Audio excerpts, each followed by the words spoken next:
Muy buenas, mi nombre es Lucía Estrada, un gusto. Soy estudiante de la Universidad Católica de Santiago de Guayaquil, estudiante de la carrera de Trabajo de Social y estudiante de la Facultad de Jurisprudencia. Voy a exponer mi tema de investigación de tesis, que es condiciones del sistema de cuidado de mujeres adultas mayores con discapacidad en la ciudad de Guayaquil, aunque estamos haciendo una comparativa con Galápagos y con Santa Elena en el Ecuador en el año 2025. Y este es mi segundo capítulo de trabajo de titulación. Vamos a ver las condiciones del sistema de cuidado de mujeres adultas mayores. Vamos a ver la relevancia del aporte teórico de la investigación, donde vemos que en este marco teórico la importancia es el análisis del cuidado y la perspectiva no solamente social de las adultas mayores, sino territorial, la comparativa, la que hacemos desde la comparación de los tres territorios a nivel nacional, ¿verdad? En este caso, estos elementos se conoce que las mujeres adultas mayores y sus cuidadoras tienen historias y necesidades diferentes. Las cuidadoras quieren profesionalizarse o quieren laborar en diferentes lugares o quieren hacer una familia, ¿verdad? En cambio, las necesidades de las adultas mayores son distintas. Necesitan de cuidado, necesitan de atención, quieren a personas que conversen con ellas, ¿verdad?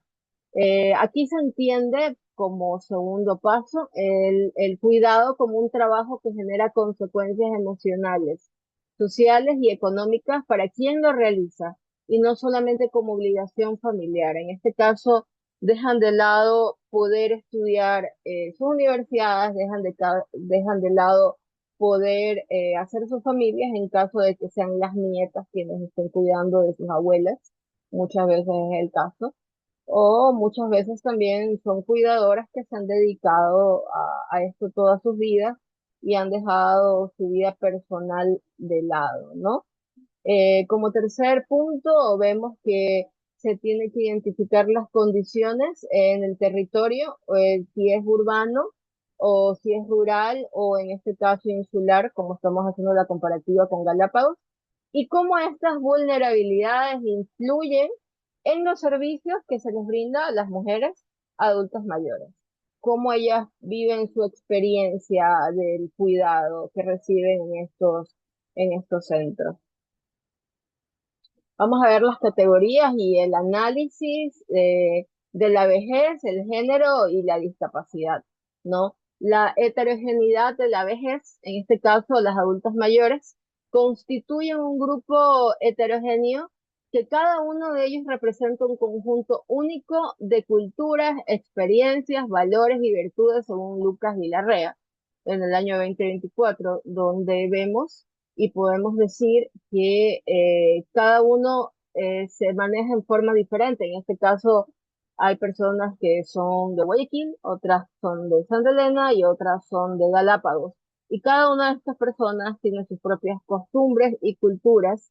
Y cómo esto puede construirse, cómo estas personas pueden también convivir, pueden correlacionarse, ¿no? Vamos a ver acerca de los conceptos de discapacidad y aquí tenemos una mención. La discapacidad es un término general que abarca las diferencias, las limitaciones de la actividad y las restricciones de la participación. Las restricciones de la participación, que son problemas para participar en situaciones vitales, o sea, para poderse incluir en su entorno, para poder ir de pronto a algún tipo de concierto, puede ser para subirse en un transporte público, en este caso en un bus, donde el bus no cuenta con las medidas necesarias para poder recibir a adultos mayores que tienen discapacidad, en este caso podemos decir física, en este caso, cómo suben su silla de ruedas en un bus que no sea, que sea, por ejemplo, alimentador. No hay manera. Entonces, en este caso vamos a ver las barreras interseccionales. ¿Y a qué nos referimos con esto? Nos referimos al funcionamiento y al desarrollo de las actividades de las mujeres adultas mayores con discapacidad y cómo se ve esto en sus comunidades, cómo se ve en sus culturas y cómo se puede limitar su autonomía, ¿verdad? Vamos a ver ahora los niveles de protección comunitaria. En este caso vemos a los niveles de protección de las mujeres y sus liderazgos comunitarios. Hay muchas mujeres que son líderes comunitarias y son adultas mayores. O vemos mujeres que son líderes comunitarias que ayudan a las mujeres adultas mayores. Esto se puede dar en áreas urbanas, rurales, periféricas, ¿verdad? En este caso, como es en Guayaquil, se puede dar en áreas rurales y urbanas, en Santa Elena, rurales, urbanas, en sus comunas, ¿verdad?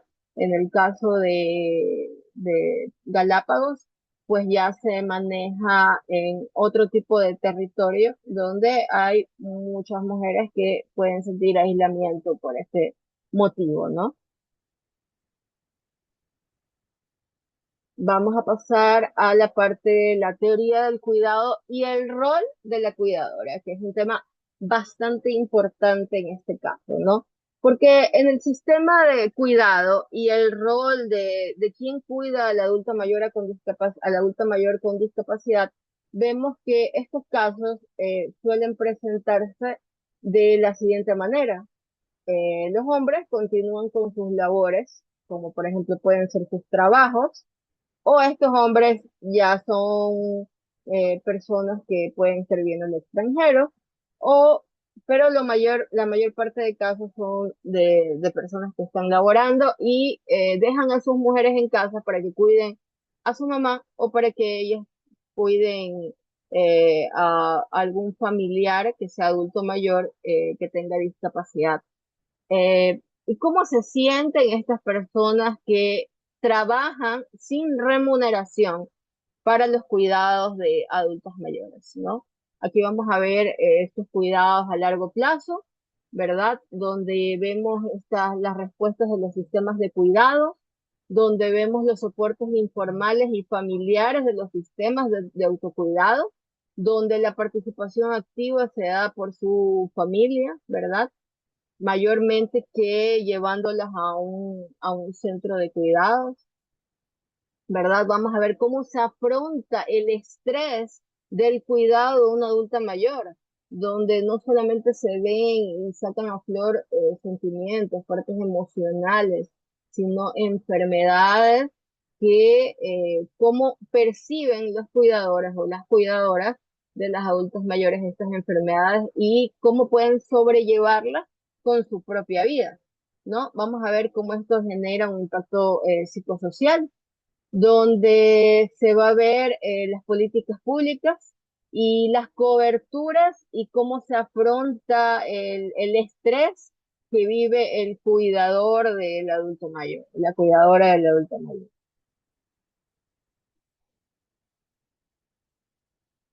Pasamos al siguiente, que es las vulnerabilidades de las comunidades y de los territorios donde se desarrollan las adultas mayores, ¿no?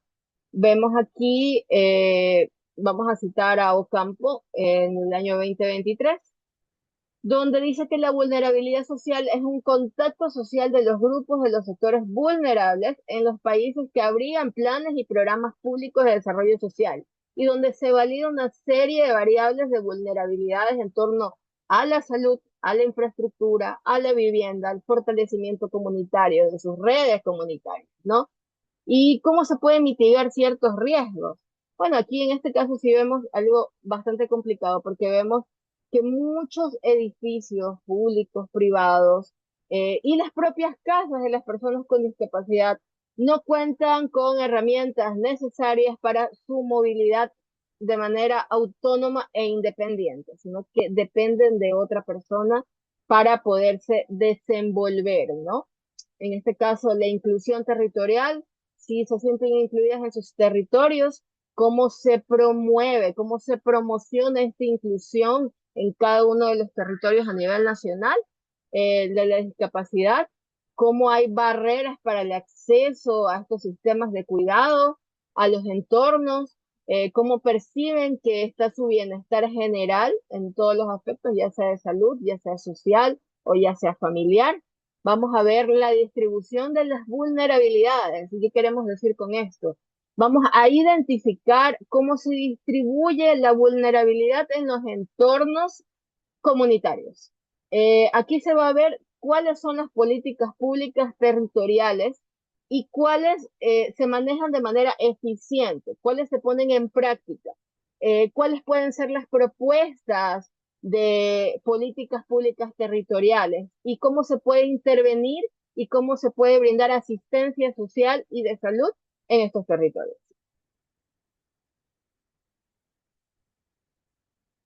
Vamos a seguir viendo el marco normativo nacional. Bueno, aquí podemos ver eh, la Asamblea Nacional en el año 2008 dice, la principal norma que respalda la protección de los adultos mayores es la Constitución de la República del Ecuador, ¿no? Donde se menciona que los sectores de atención prioritaria, en el artículo 35, donde se establece que el adulto mayor debe recibir atención prioritaria y de manera especializada en el ámbito público y en el ámbito privado, ¿no?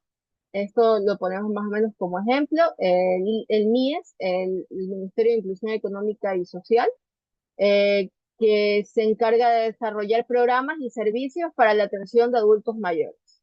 Este es un ministerio desde el Estado que se encarga de brindar atención a las adultas mayores con discapacidad.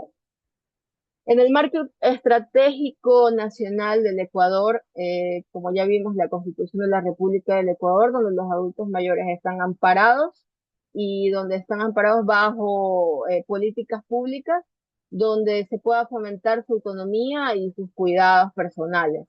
La Ley Orgánica de Personas Adultas Mayores, el OPAM, creada en el 2019, donde se garantiza los derechos de los enfoques de género, de interculturalidad, ¿verdad? Y de movilidad humana para el principio de corresponsabilidad de los adultos mayores, o de las adultas mayores, ¿no?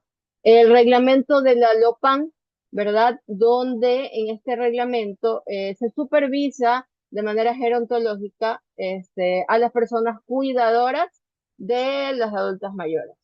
Y las políticas de protección de la Ley Orgánica Integral de la Prevención y la Erradicación de la Violencia contra las Mujeres, donde se protege cualquier tipo de negligencia, abandono o maltrato, en este caso, a las mujeres adultas mayores, ¿no? En este caso podemos ver que las mujeres adultas mayores tienen leyes que las amparan y tienen políticas sociales. Lo que se tiene que evaluar es cómo se las aplica y si pueden acceder o cómo acceden o cuántas personas adultas mayores no pueden acceder a él. Muchísimas gracias.